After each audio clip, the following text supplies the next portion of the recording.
The other day, I was listening to the book Atomic Habits by James Clear, and he was saying the reason most people don't succeed with setting new habits is because they're so focused on current results that they neglect their future trajectory. It's like the person who's overweight and does a 1-week boot camp and gets on a crash diet and loses 10 pounds in a week just to gain back 20 pounds in a month. They're so focused on getting current results that they neglect what their future trajectory is. This is probably the #1 reason why your habits don't stick. You want to make up for all the time you used to waste, so you quit video games in one day and you try and get on one of these crash diets because you're so focused on making the progress now, but then you get overwhelmed and you decide to quit trying. When I first discovered self-improvement books, I went from reading 0 pages of a book a day to reading 50 pages. Don't you think it would have been much better if I only read maybe 1 page a day for a little bit, then 2, then 3 pages a day, then 4 pages a day? I probably would have finished that book in about 1/3 of the time it took me because I would have been reading so many more days. And this is the common self-improvement dilemma. You finally figure out about self-improvement and you figure out about working out and quitting video games, so you decide to do it all in one day. You want to make the most progress that you can possibly make right now, this week,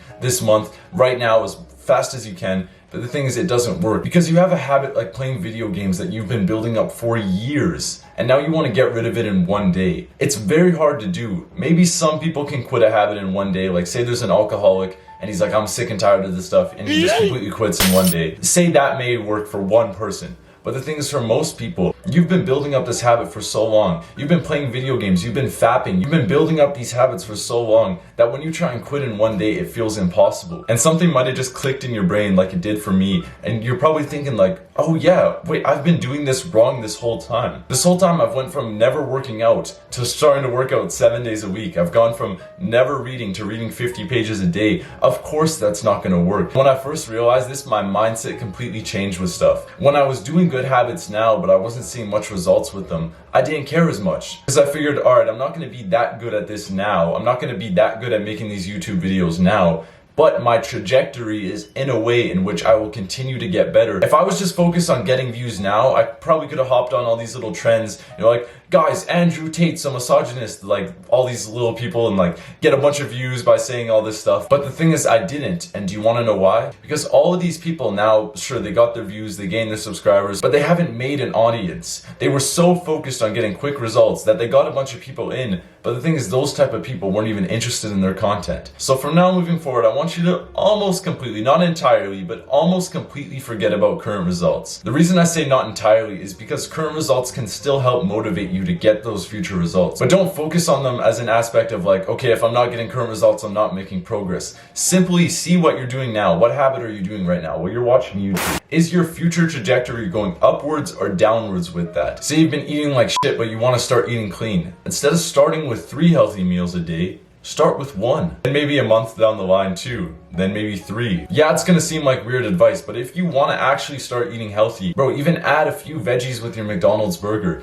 This is how you actually progress your way up to eating healthy. Instead of the person who's been eating unhealthy for like 5 years of their life, and now they're like, okay, yeah, now I wanna start eating healthy. Let me do 3 meals a day of clean, healthy food, chicken breast, rice, and broccoli. They're not going to stay consistent with that. This is how you progressively overload your life to success. If you were to just walk into the gym right now and try and deadlift 300 pounds, you would probably walk out and give up because you couldn't do it. But say you walk in and you're like, okay, I can't do 300 pounds. Let me start with 100. Then maybe next week I'll do 115. Then maybe the next week I'll do 125. You'll get to hit 300 pounds a lot quicker than the person who just goes into the gym and tries 300 pounds every time. Because you understand the idea that, okay, you're not gonna be where you wanna be yet, but are you on track to get there? This literally works with any single thing in life. You wanna work out and get in shape? How about you start with 1 workout a week? Then maybe 2 if that feels good. Then maybe 3 afterwards. You want to quit playing video games? How about instead of just completely trying to quit, you go from 4 hours a day to 3 hours a day? Then maybe next month you only go 2 hours a day. Then maybe you don't even want to play anymore at that point. So just remember, you may not be where you want to be in life yet, but are you on the path to get there? Be a doer, not a thinker. See ya.